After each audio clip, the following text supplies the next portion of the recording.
Olá, você está na Rota 1. Dentro de instantes começará o painel O Estado Bom Pagador e a Importância das Garantias. Explore mecanismos que aumentam a confiabilidade dos pagamentos estatais para os investidores em PPPs, em especial o papel das garantias em um contexto de capacidade fiscal limitada. O moderador será o especialista líder em mercado de capitais do BID, Roan Prats. Olá a todos. Trabalho na divisão de mercado de capitais e sou especialista líder na gestão de investimentos soberanos. Sou especialista da área financeira. Trabalho com os temas de regulação financeira já há 15 anos. Coube a mim moderar essa sessão e vamos então aqui falar do Estado como sendo um bom pagador, sendo um pagador com credibilidade, que oferece garantias e que pode melhorar os projetos. Estamos aqui com um painel excelente.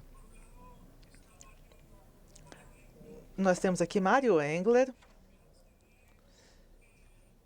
Mário, que é PhD em Direito pela Universidade de São Paulo e coordena o MBA da Fundação Getúlio Vargas. Temos aqui Rogério Princhak. Ele, que é engenheiro civil, ele é formado pela Universidade Federal da Bahia, secretário executivo da unidade de PPPs já há anos em Salvador, na Bahia, professor de várias universidades e trabalha ajudando a estruturação de vários projetos de PPP. Temos aqui também conosco Julio Montoya, especialista em investimentos, em projetos estruturados, tem mais de 20 anos de experiência e é formado em Engenharia Aeronáutica e Aeroespacial pela Universidade de Colorado Springs. Então, agora, sem mais demoras, vamos organizar o nosso painel. Vamos hoje, então, começar com perguntas para todos. A primeira pergunta para, então, situarmos a questão. E depois teremos uma rodada de comentários, de discussão entre nós, para tratarmos de todos os diversos temas que estão em tela. A pandemia, é claro que trouxe um fator de risco como um dos temas centrais, principais para se tratar na hora de planejar um projeto e teve efeitos importantes sobre as PPPs por vários sentidos.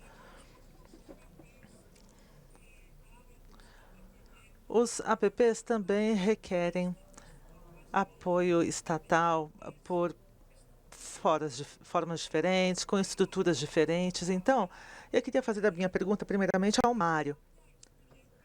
Pela sua vasta experiência, Mário, a sua vasta experiência nessa intersecção com a parte econômica e financeira. E de acordo com a sua experiência, com todos os seus estudos, quais seriam os principais elementos de um bom marco institucional para trazer credibilidade dos pagamentos do Estado? E quais são as melhores práticas que você recomendaria?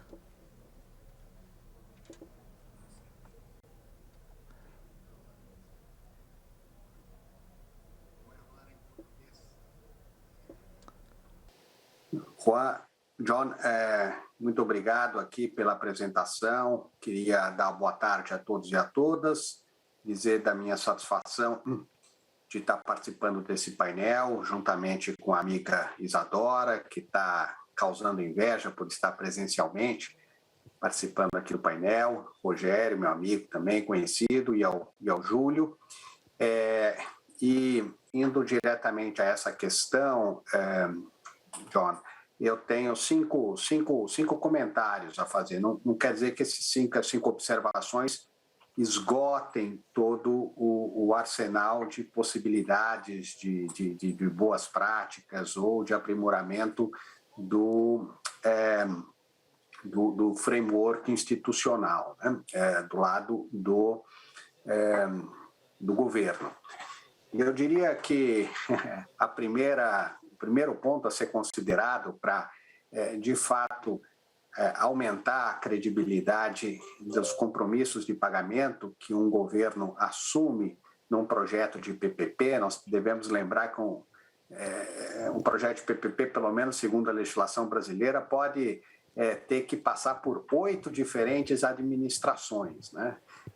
Então, é um projeto de longo prazo. Então, a primeira observação é que projetos que sejam percebidos, né, em relação aos quais exista um consenso político e social sobre a importância do projeto, o projeto seja percebido como algo realmente importante para o conjunto da população, esses projetos têm mais chance de serem respeitados e os pagamentos deles decorrentes serem honrados pelos governos. Então, escolher bons projetos é o primeiro passo. O segundo passo tem a ver com o track record aqui, com o histórico de respeito a contratos que os governos têm, né? O Brasil é impressionante como a dívida mobiliária federal, do governo federal, tem uma credibilidade so far, né? Tem uma credibilidade enorme, mas a dívida contratual do próprio governo federal não carrega a mesma credibilidade, porque tem históricos de, em alguns momentos, de estresse financeiro, ser sacrificado esse compromisso de pagamento em detrimento de outros. Então, esse histórico de respeito aos contratos e de não ter comportamentos oportunistas no âmbito dessas relações contratuais, eu diria que é o segundo ponto que fortalece muito esse framework institucional e a favor do aumento da credibilidade desses compromissos. O terceiro ponto que eu queria mencionar aqui é a responsabilidade fiscal. Eu acho que não se deve perder de vista a importância da responsabilidade fiscal. Nós estamos vivenciando, nesse momento no Brasil, a percepção do mercado em relação ao compromisso do governo, especialmente o governo federal, com a responsabilidade fiscal, que impacto isso pode causar, né? Então, respeito à responsabilidade fiscal. E aí, os spending limits aqui, né, os limites de gastos com compromissos de pagamento assumidos no âmbito de contratos de PPP, eu não vejo isso como uma coisa negativa, eu vejo isso como uma coisa positiva. É claro que, por um lado, limita a possibilidade de contratação de mais projetos de PPP, mas, por outro lado, tem esse efeito de impor um limite muito claro que acaba fortalecendo a percepção de responsabilidade de um governo, responsabilidade fiscal de um governo, e com isso também melhorando a percepção sobre o cumprimento futuro desses compromissos de pagamento. O quarto ponto que eu queria mencionar aqui, aí já indo para propostas que não são, que demandariam, pelo menos no âmbito do Brasil, demandariam uma mudança de natureza legislativa e, eventualmente, até constitucional, que é o orçamento mandatório, o orçamento vinculante para certos gastos, né? O Brasil já tem alguma experiência de certas despesas terem caráter vinculante e serem priorizadas em relação a outras despesas, caráter vinculante tanto para incluir na proposta orçamentária. No Brasil, as propostas orçamentárias são anuais, o orçamento é aprovado anualmente, então se nós estamos falando de um contrato que pode durar 35 anos, você precisa de 35 orçamentos anuais prevendo aqueles gastos com pagamentos de compromissos de PPP. Então, uma mudança nesse conceito de orçamento autorizativo para um orçamento vinculante mandatório poderia fortalecer muito, em termos institucionais, esse compromisso de pagamento. E, finalmente, aí um passo mais ousado é considerar esses compromissos de pagamento no mesmo patamar de tratamento, atribuir a esses compromissos de pagamento que decorrem de contratos de PPP o mesmo tratamento de uma dívida financeira, né? De modo que aí a forma de lidar com isso do ponto de vista orçamentário e também da execução orçamentária ganha toda uma outra lógica que favorece o fortalecimento desse compromisso de pagamento. Esse é um passo mais ousado, um passo que demandaria mudanças certamente na Lei de Responsabilidade Fiscal brasileira, mas poderia fortalecer esses pagamentos. Lembrando que garantias reais, né, é algo finito. Então, por mais que a gente queira fortalecer o compromisso de pagamento estruturando modalidades que fazem uso de garantias reais, isso tem limites e não dá para pensar nisso como uma solução, no meu modo de ver, pelo menos, que vai resolver todo esse problema para o futuro de longo prazo. É isso, John. Obrigado.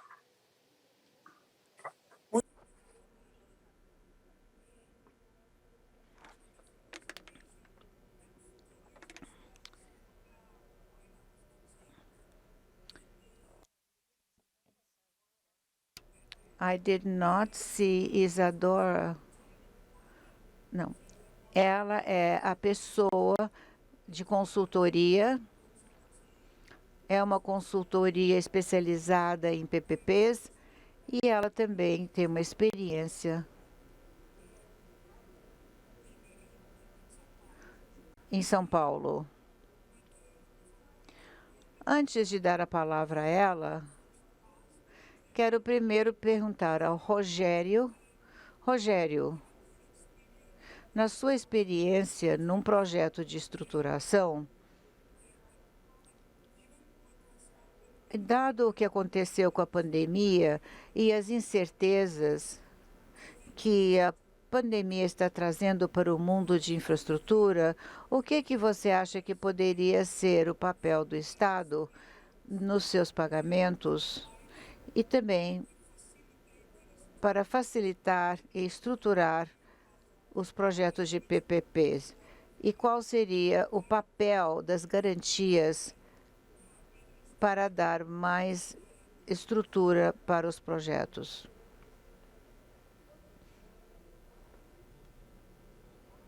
Boa tarde, é um prazer aqui estar participando desse fórum aqui com o Mário, com o Júlio, que tanto colaborou no artigo que a gente escreveu, Isadora também, que participou ativamente desse artigo, e nós escrevemos sobre garantia, que estamos aqui nesse painel aqui, foi coordenado por Carolina, né?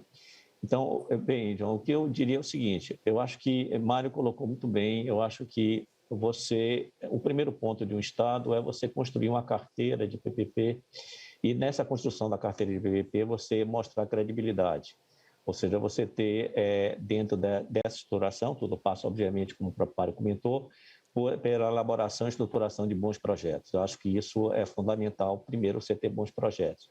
Segundo, é você ter um histórico, e você construir esse histórico, isso é árduo, né? Isso nós conseguimos construir ao longo de 13 anos, um histórico de bom pagador, de pagar em dia os contratos de PPP e concessões que foram celebrados no Estado da Bahia.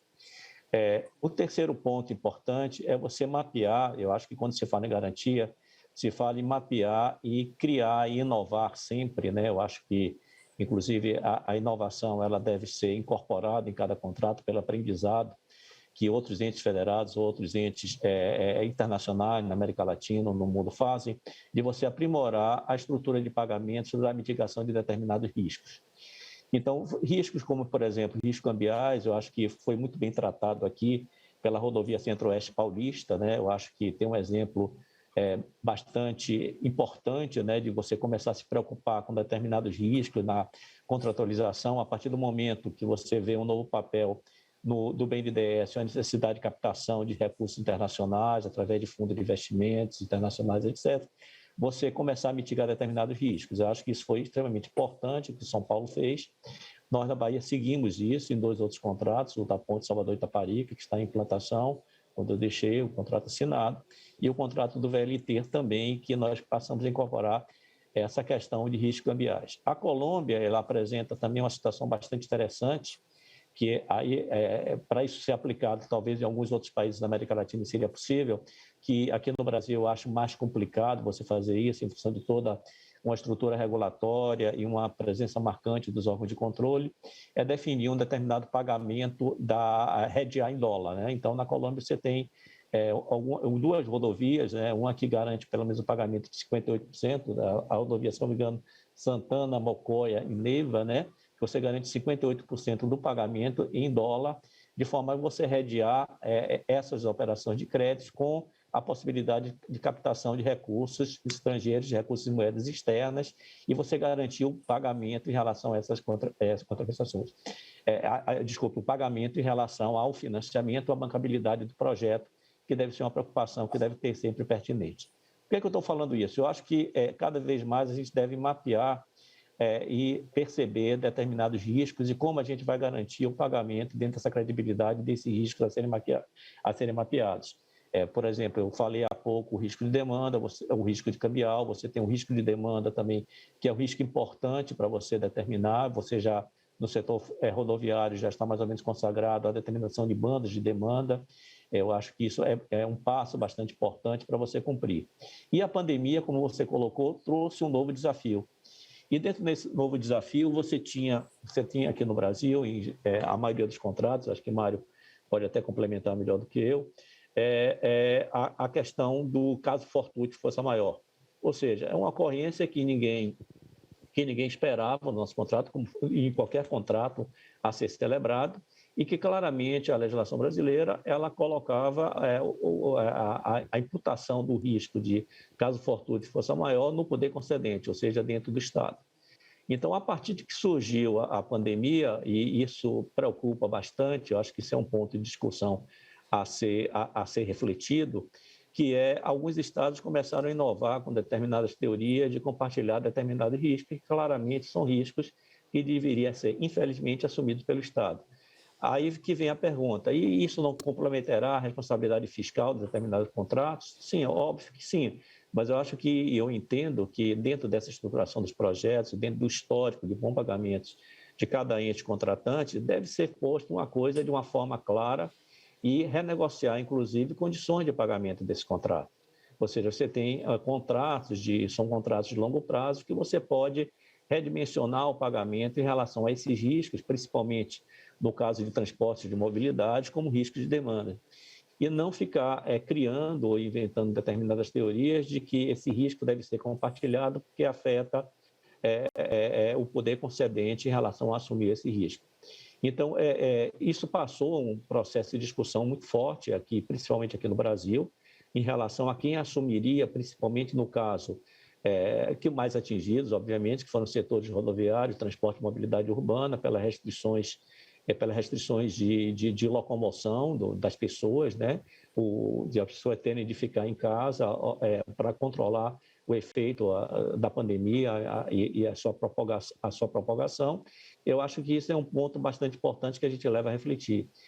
E o importante sobre isso é que teve alguns pareceres que eu reputo como bastante importantes que falaram o óbvio, né? Que caso fortuito força maior é risco do poder concedente. E o que deve ser feito, sim, o diálogo em relação, acho que esse diálogo sempre deve ser construído com o parceiro privado, de uma forma transparente, de forma que você repactue, você não reequilibrar, porque houve um desequilíbrio, no caso, por parte mais do poder concedente da sua capacidade de pagamento em função de um recurso que ele vai ter que despender que não está previsto. Mas você repactua de forma que a qualidade desse serviço ela seja mantida dentro daquilo que foi pactuado, ou seja, que você mantenha o vale for money do seu projeto. E uma outra coisa também, eu acho que bastante interessante, que não diz respeito à pandemia, é que é uma discussão, eu acho engraçado que muita gente fala, tipo assim, ó, PPP você tem de medir por eficiência, eu acho que esse é o ponto, eu acho que você tem de trazer mais eficiência, tem de atualizar e reestudar o vale for money desse projeto, e para isso você tem um percentual da parcela de pagamento dentro aqui da estrutura aqui brasileira, uma parcela variável. Só que essa parcela variável ela não pode ser arbitrada de forma unilateral, ou seja, do total da contraprestação, do total de recebimento, do total do pago a ser feita pelo Estado, você não pode, de forma arbitrária, estipular se vai ser 20%, 25% ou 30%. Eu acho que isso depende da peculiaridade de cada projeto, isso depende da manutenção do índice de cobertura da dívida e também que, no limite, o percentual a ser descontado não comprometa a prestação do serviço. Então, o que é que, quando você me coloca, qual a sua percepção em relação à pandemia e como isso afetou os contratos? Eu acho que não só a pandemia, mas todas as preocupações que são inerentes a um contrato de PVP devem ser levadas em consideração a estruturação, desde a fixação, a determinação da parcela variável do contrato, desde o estudo e do bom projeto que deve ser realizado, que deve ser feita para você ver a mitigação de risco, de que forma é que você pode mitigar esse risco, dentro, obviamente, da responsabilidade fiscal que o país deve ter. Então, objetivamente, respondendo à sua pergunta, a pandemia, sim, trouxe um desafio.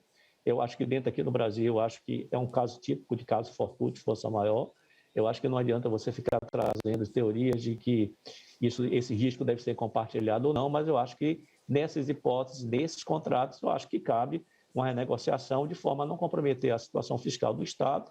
Eu acho que as empresas devem entender isso e de forma que haja a continuidade do serviço e a prestação do serviço com qualidade. Eu acho que é basicamente isso. Eu acho que a estruturação do projeto ela passa por muitos desafios, né?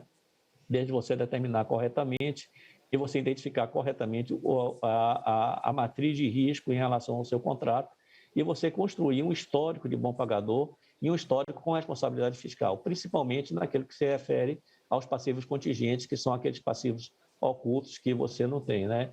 E também uma preocupação, complementando também o que o Mário falou, a preocupação de não ocorrer o off-balance, ou seja, de que o registro daquela despesa esteja no balanço daquele ente e, se materializando aquele passivo contingente, ele seja incorporado à despesa orçamentária do ano seguinte.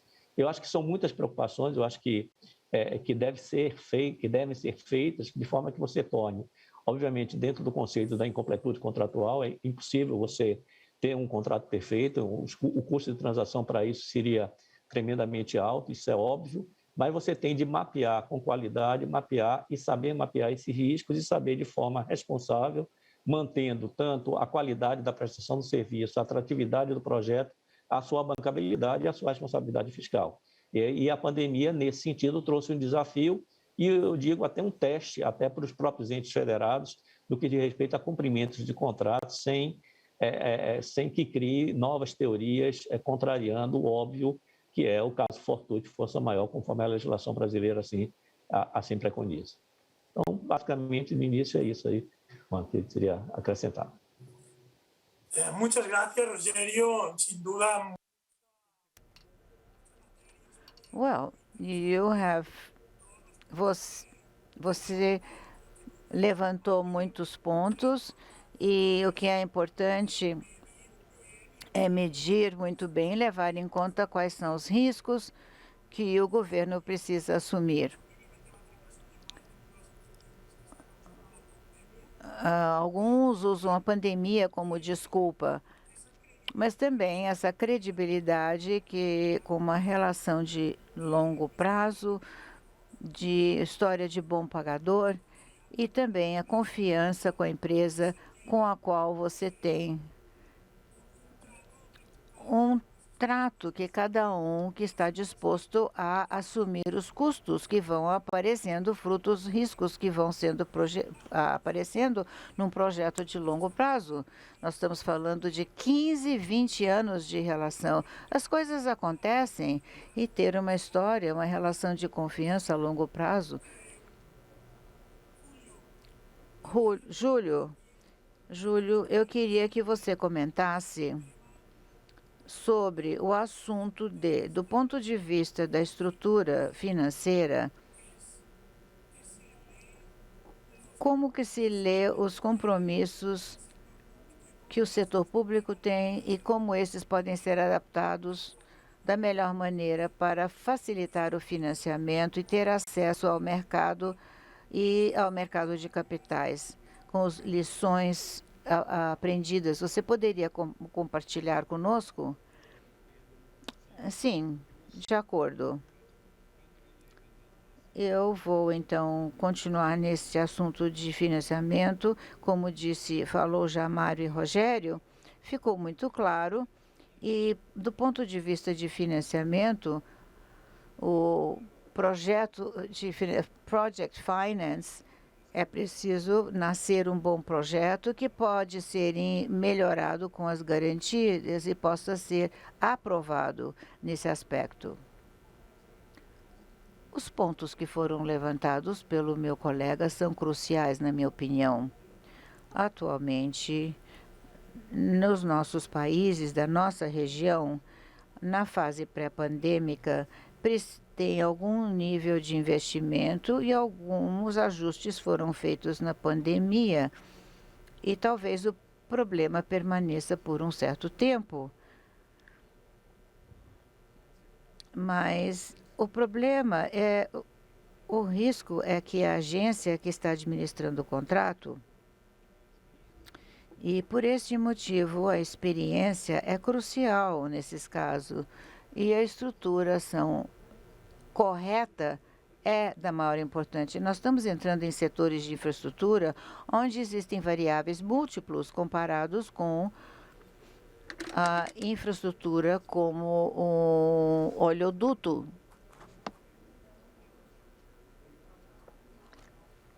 Temos muitos outros projetos como hospitais e outros, então é crucial que cada parte deveria ter a experiência necessária para poder contratar corretamente e que tenha o poder para administrar um contrato assim.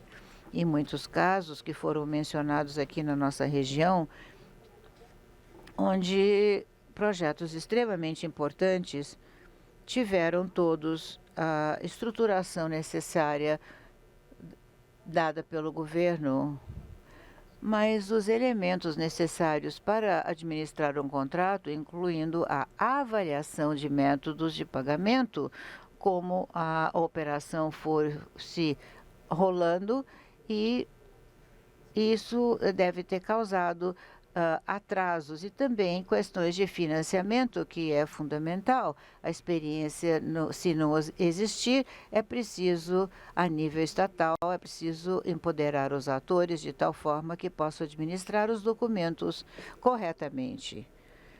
E a parte técnica dos contratos, para que a confiabilidade da liquidez, que muitas vezes porque é o mais importante, né? O mais relevante, porque, como foi dito pelo Mário, é que na região a maioria dos problemas imputados ao PPP é a questão de liquidez, o atraso de pagamento é enorme para se chegar ou imposição de penalidades que tecnicamente não correspondem e que eventualmente podem levar ao contrato a uma administração extraordinária com arbitragens que, na verdade, não são atraentes. Nesse contexto, as garantias complementares de liquidez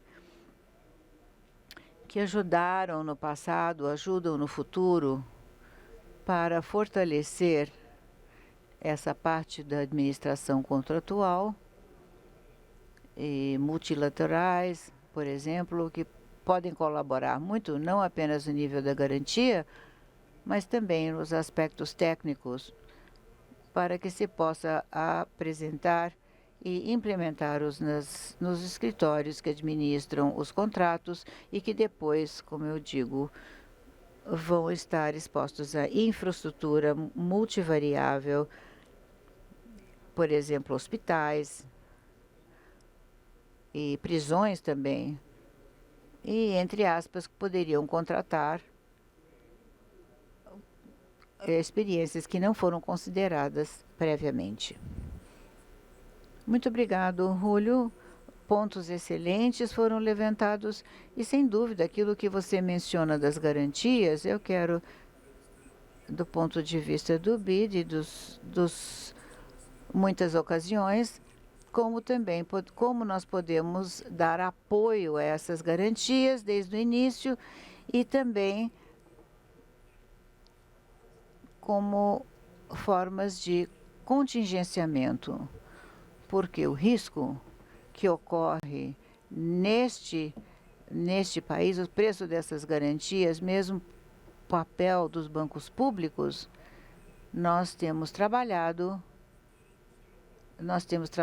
arduamente e nós queremos manter esta situação e queremos também oferecer financiamento. Como é que nós podemos dar crédito e garantias e traduzir isso em financiamento e projetos de construção e também garantir o financiamento a longo prazo e a manutenção desses projetos e contratos? Como que nós podemos ser o mais eficiente possível? Como é que os bancos privados, como é que eles podem dar o apoio necessário? Porque nós temos mercados de capitais e eles evoluem de maneiras muito específicas e de maneira altamente volátil.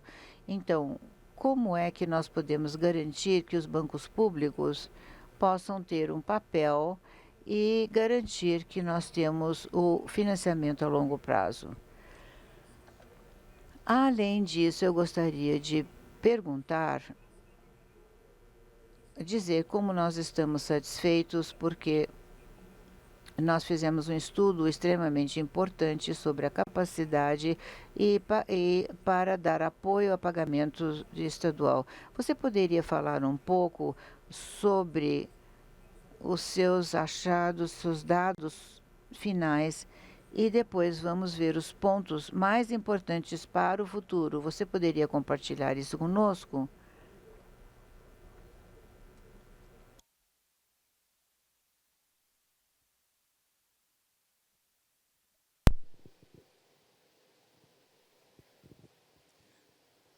Eu estou presumindo que a pergunta foi para mim.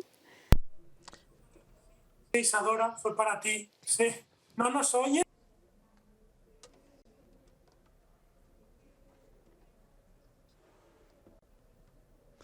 É porque aqui a tradução simultânea atrasou um minuto. Joane, e obrigada também a todos os participantes por terem feito aí brilhantes exposições.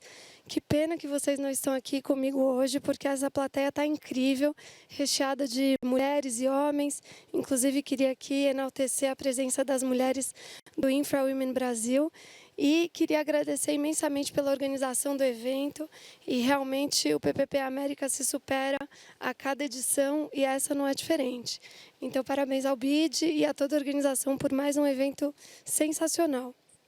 Eu acho que os painelistas que me antecederam falaram bastante sobre cada um dos aspectos que foram levados em consideração nesse trabalho que foi feito em conjunto e, na verdade, pela coordenação, como disse o Rogério Princhak, da Carolina Lembo, que, enfim, trouxe aqui insights extremamente relevantes para que a gente pudesse refletir, eu, Julio, Princhak, sobre os mais diversos temas que refletem, no fim das contas, a segurança dos pagamentos para investidores, né? E segurança dos pagamentos do Estado para investidores e financiadores, por que não dizer, e pegando aqui o gancho do que o Júlio mesmo trouxe. Quando a gente está diante da tomada de decisão sobre investir ou não em um determinado projeto, é claro que esse projeto ele compete com outros tantos que estejam à disposição do investidor. E para além de todos esses fatores que os meus colegas colocaram aqui, que foram absolutamente relevantes, e só para conectar com um ponto eu acho importante da sua provocação sobre a pandemia, antes de entrar em cada uma das conclusões do paper, João, né, como você gosta de ser chamado, eu queria adicionar só mais 2 elementos. O primeiro deles diz respeito à necessidade de a gente testar a resiliência desses contratos. E isso dialoga com algo que é muito particular das concessões e das PPPs, que é o fato de que elas devem ostentar uma vertente de flexibilidade. E essa flexibilidade, ela é tão mais possível quanto mais preparados estiverem os governos. Quanto mais preparados institucionalmente forem os poderes concedentes que vão lidar com esses projetos no longo prazo. Para que não haja, por exemplo, solavancos muito relevantes a ponto de destroçar um contrato como esse nas trocas dos ciclos políticos, né? E em outros tantos eventos que possam eventualmente acontecer, como, por exemplo, foi a própria pandemia.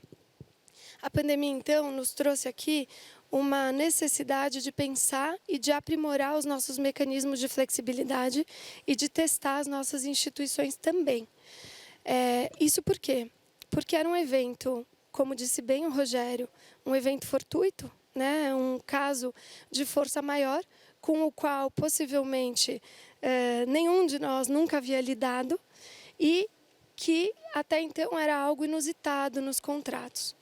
Isso demandou as partes contratuais, né, Estado e concessionária, e aqui eu incluo também os financiadores, a lidar com um fato novo que merecia, então, um olhar que não poderia ser, naquele momento, pelo menos não belicoso, um olhar que deveria, sim, ser contemporizador e contemplativo das diversas vertentes que estavam ali estressadas para que uma solução pudesse ser feita na maior brevidade possível e para que se pudesse zelar pela continuidade dos contratos.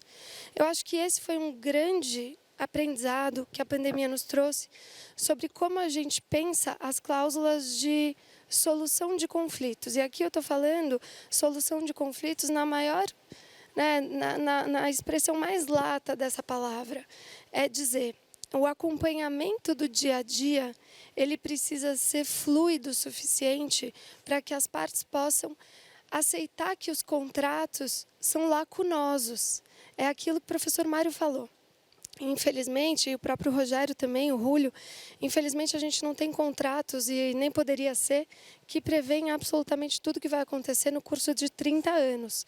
E, sendo assim, a gente precisa trazer cada vez mais metodologias, cláusulas metodológicas que possam abraçar essa incompletude do contrato e que possam trazer respostas para, diante de um fator de estresse, as partes poderem convencionar. Professor Mário, com certeza vai saber disso que eu vou mencionar aqui, mas participou ativamente da concessão de uma premiação para boas respostas à pandemia pelos setores públicos. Essa premiação aconteceu há coisa de 3 semanas atrás. E um dos contratos que foi premiado foi um contrato de Minas Gerais, que foi uma resposta muito interessante à pandemia. Por quê? Porque o poder concedente, o Estado, relaxou os indicadores de desempenho, os indicadores de performance. Ou seja, a gente tinha lá um grupo de indicadores que, teoricamente, delineava a qualidade do projeto que deveria ser prestado pelo privado, né, pela concessionária. Mas, diante de um cenário de tamanho estresse, o Estado, então, junto com a concessionária, pôde dar uma resposta de afrouxar um pouco esses indicadores durante o tempo em que a pandemia perduraria, né, e continua perdurando. E isso foi uma solução que foi obtida sentando na mesa, concessionária, financiadores, para que não houvesse também um breach dos covenants, né, que é muito importante. O Rúlio conhece disso melhor do que ninguém. E para que, ao mesmo tempo, o serviço pudesse ser continuado com perspectivas de melhora conforme a economia fosse retomando. É claro que isso gera, como disse o Rogério, um desequilíbrio. E aí, para calcular esse desequilíbrio, volto ao início da minha fala. A gente precisa ter um setor público que esteja aí cada vez mais capacitado para lidar com esses problemas, com esses desafios que nos tiram da zona de conforto. E nos tiram da zona de conforto também, e aqui um ponto que eu chamo a atenção e que a gente até mencionou no nosso paper também, tira da zona de conforto em função do fato de que o gestor público que toma a decisão, ele é muito pressionado por diversos controles que possivelmente ainda não chegaram no momento de dialogar com a concessionária de forma flexível e de forma a se chegar a uma solução que não estava escrita e detalhada no contrato. E isso causa grande arrepio nos gestores, óbvio. Claro, é assim que tem que ser mesmo. E isso, no limite, né, gera aquilo que a gente chama do apagão das canetas. Mas a pandemia foi nos forçando a trazer respostas e acho que a gente hoje chega num momento de maior amadurecimento dos nossos programas de parcerias mundo afora, porque realmente a gente precisa pensar em ter contratos mais resilientes, setores públicos mais capacitados para lidar com isso e concessionárias que estejam também no mesmo barco dessa parceria, assim como seus financiadores.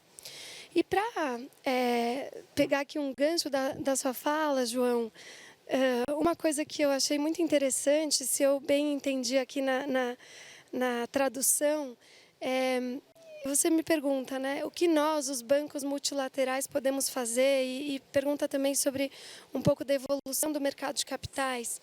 E eu gostaria de introduzir aqui para a gente debater também, eu acho que a pandemia aflorou isso de forma ainda mais acentuada, que são os padrões ESG, né? Mas eu já chego lá.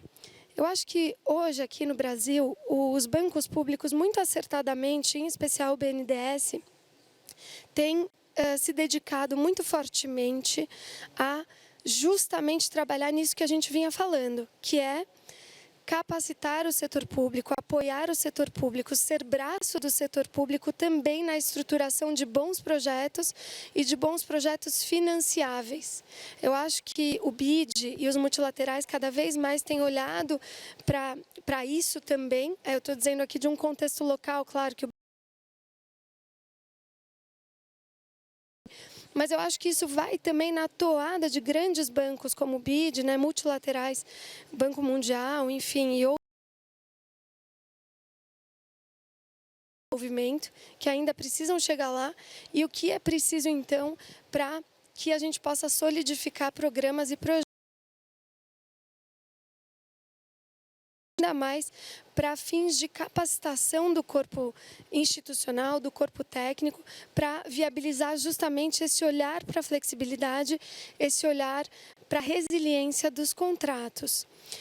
Sobre o mercado de capitais, João, um dado super interessante que até foi levantado num estudo que foi feito entre o BID e a FGV, e aqui vou contemplar tanto o meu professor Mário quanto o BID, claro, né, que está aqui sediando esse evento incrível. Esse paper, enfim, nos levou à compreensão de como o mercado de capitais cada vez mais vem sendo realmente uma alternativa para olhar e estruturar projetos de infraestrutura, mas que ele sozinho ainda não dá conta do nível de investimento que é necessário para a gente suprir o nosso gap de infraestrutura, né? É preciso se investir no Brasil mais de 4% do PIB, né, em infraestrutura. E a gente está, nos números mais recentes, muito abaixo disso, não chega nem à metade. E o mercado de capitais, embora tenha cada vez mais tido uma presença muito mais relevante e significativa, não vai dar conta de suprir esse gap. E olha que interessante, João, e aí já migrando para o aspecto ESG. Você sabia que em 2020, o Estado brasileiro, né, o governo federal, fez uma regulamentação sobre os green bonds. Aqui nós temos as debêntures incentivadas, que são títulos que contam com incentivos tributários para o seu comprador. E veja, num estudo muito recente, esse que foi feito aqui no BID, com a FGV, que eu tive a honra de participar e coordenar, a gente foi descobrir que os green bonds, eles acabam tendo uma taxa de retorno para o comprador do papel mais alta do que as debêntures incentivadas. Ou seja, qual é o incentivo que o emissor ou, né, que o investidor do projeto tem para, de fato, partir para uma emissão como essa? E a última coisa, o último ponto, e esse é né, mais uma deixa aqui para a gente sempre dialogar sobre isso. Quais são os critérios que, de fato, tornam um projeto sustentável? Porque não basta a gente ter e escolher um setor. É preciso que a gente pense nas externalidades positivas que são, né, geradas a partir daí. E aí eu fecho aqui a minha fala, linkando com aquilo que o Rogério disse, né? A gente precisa sempre reavaliar o value for money desses projetos.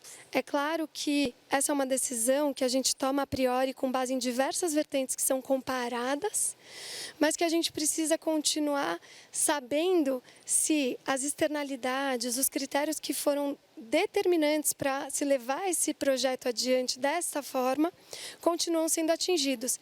E se não, resiliência, para que a gente possa alterar, para que a gente possa preencher as lacunas sem desvirtuar aquilo que foi a coragem do investidor e do financiador de fato apostar naquele projeto. Acho que é isso, Joanne. Muito obrigado.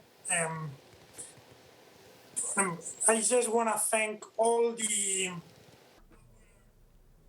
Muito obrigada. Eu gostaria de agradecer a todos os palestrantes. Acho que esgotamos o nosso tempo, mas a apresentação foi bem abrangente, com várias mensagens muito interessantes para os participantes. Preciso encerrar aqui, porque sei que o nosso tempo chegou ao fim, mas agradeço muito a todos. Foi uma sessão excelente. Muito obrigada por compartilharem suas ideias.